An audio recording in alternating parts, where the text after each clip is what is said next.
Saya akan membimbing kalian pada hari ini.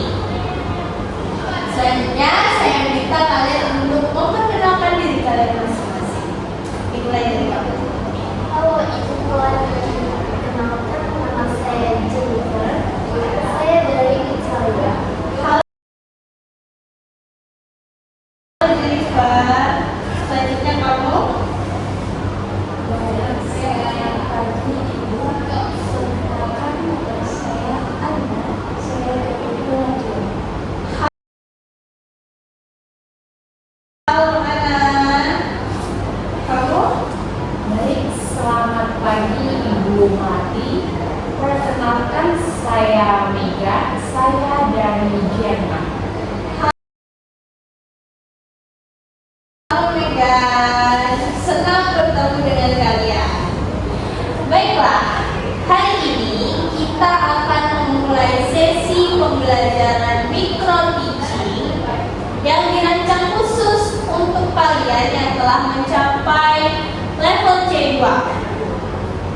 Pada tahap ini kalian tidak hanya diharapkan memahami bahasa Indonesia secara mendalam, tetapi kalian juga mampu berpikir kritis, kreatif, dan kontekstual dalam berbagai situasi kompleks. Nah, kali ini kita akan belajar tentang teks prosedur yang berkaitan dengan identitas budaya di Kalimantan Barat, yaitu salah satu provinsi yang ada di Indonesia. Sebelumnya, saya ingin bertanya kepada kalian, apakah kalian tahu Provinsi Kalimantan Barat atau Pontianak? Saya Ibu. Ya, Saya pernah sedikit mendengar tentang kata Kalimantan Barat. Oke. Baik. Selanjutnya kita masuk pada teks prosedur. Apa itu teks prosedur? Teks prosedur adalah teks yang memberikan petunjuk langkah demi langkah untuk mencapai tujuan tertentu. Tujuan utamanya yaitu memandu para pembaca agar berhasil melakukan suatu pekerjaan seperti memasak atau membuat sesuatu dengan konsisten dan mendapatkan hasil yang sempurna. Selanjutnya, ciri-ciri utama teks prosedur yaitu memiliki struktur yang jelas, seperti memiliki tujuan, daftar bahan dan peralatan, dan langkah-langkah yang berurutan. Kemudian memiliki bahasa atau menggunakan bahasa yang instruksional. Bagaimana sih bahasa yang instruksional? Yaitu kalimat yang imperatif seperti potong atau masak yang digunakan dalam langkah-langkah membuat suatu makanan, dan memiliki kata hubung waktu. Selanjutnya, tepat dan terukur. Durasi, takaran, dan urutan langkah-langkah itu sangat membantu reproduksi hasil. Lalu, apa sih manfaat memahami teks prosedur dalam kehidupan kita sehari-hari? Yaitu kita mampu meningkatkan keterampilan praktis, yaitu keterampilan kita dalam memasak, membuat kerajinan, atau perakitan. Selanjutnya, mengurangi kesalahan lewat instruksi yang jelas. Lalu mempermudah pemindahan atau transfer pengetahuan antar generasi. Dan yang terakhir yaitu dapat mendukung pelestarian budaya lewat dokumentasi resep tradisional. Nah, resep tradisional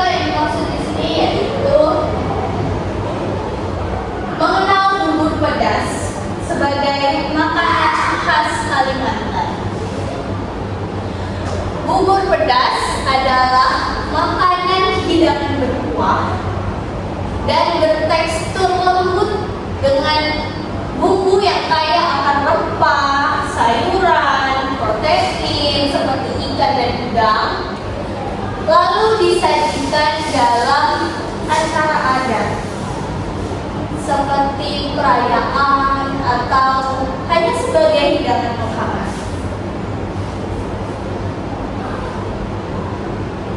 Nah, sejarah singkat bubur pedas. Bubur pedas itu berasal dari suku Dayak dan terdapat pengaruh dari suku Melayu setempat yang ada di Kalimantan Barat. Lalu bubur pedas itu berkembang sebagai hidangan utilitarian, yaitu hidangan yang mudah dibuat dari bahan-bahan lokal, bergizi, dan cocok untuk dimakan atau disajikan di Indonesia yang memiliki iklim tropis. Selain itu, resep ini diwariskan secara lisan atau turun-temurun dan sering disesuaikan menurut keluarga dan daerah tertentu.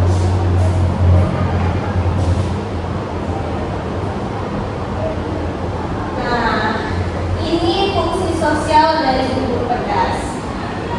Biasanya bubur pedas itu disajikan pada acara gotong royong, kenduri, dan upacara adat lainnya. Selain itu, ia juga sebagai identitas budaya masyarakat Kalimantan Barat karena memiliki rasa dan bahan lokal yang sangat mencerminkan identitas Kalimantan Barat dan tidak terdapat di daerah lain. Selain itu,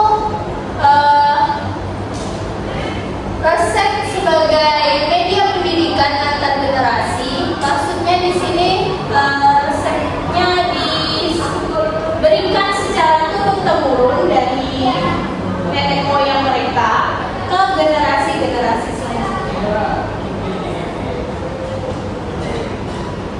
Nah, ini bahan-bahan membuat bubur pedas, yaitu ada beras, ada sayur-sayuran seperti wortel, ubi, daun-daunan seperti bayam, kangkung, dan lain-lain.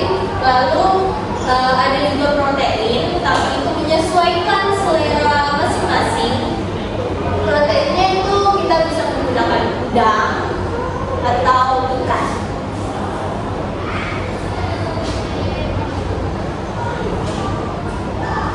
Nah, selanjutnya saya akan menampilkan video tutorial membuat bubur pedas.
daun kesum, atau bahasa Inggrisnya itu Vietnam is my life. Dan daun kunyit. Selanjutnya saya ada tugas untuk kalian. Kita quiz ya. Tentukan langkah-langkah atau cara pembuatan bubur pedas di bawah ini. Baik, siapa yang mau mulai duluan? Kita mulai dari yang pertama. Coba kamu pegang, tebak. Dari ini semua, langkah pertama yang dilakukan dalam membuat bubur pedas itu yang mana? Baik Ibu, jadi setelah tadi kami menonton video yang telah ditampilkan mengenai bubur pedas dari Kalimantan, menurut saya langkah pertama yang bisa dilakukan yaitu menyangrai beras hingga berwarna kekuningan, lalu ditumbuk kasar. Oke, benar. Jadi ini langkah yang pertama dalam membuat bubur pedas, yaitu menyangrai beras hingga berwarna kekuningan, lalu ditumbuk kasar. Benar, benar. Selanjutnya siapa yang ingin menebak? Oke, benar. Tahap kedua.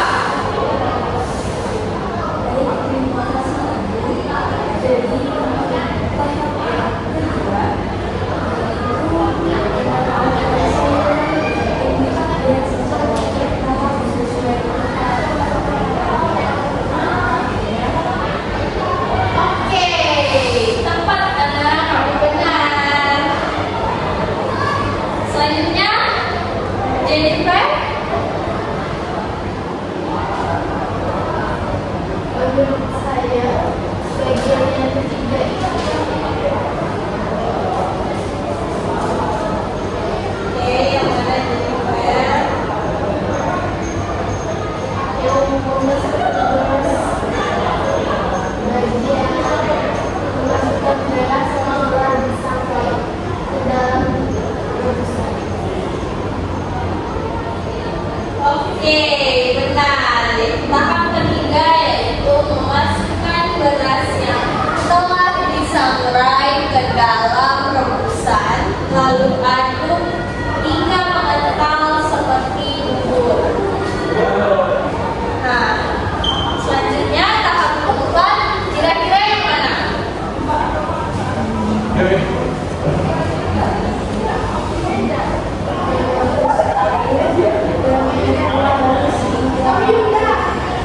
Oke, Nana. Cepat sekali. Lalu selanjutnya yang mana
Baik, benar.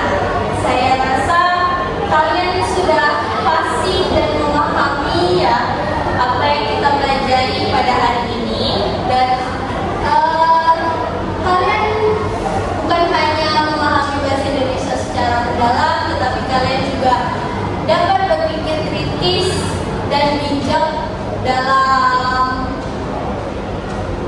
pembelajaran kita pada hari ini dengan menyimpulkan hasil dari proses pembelajaran kita. Baiklah, saya harap pertemuan kita cukup sampai di sini.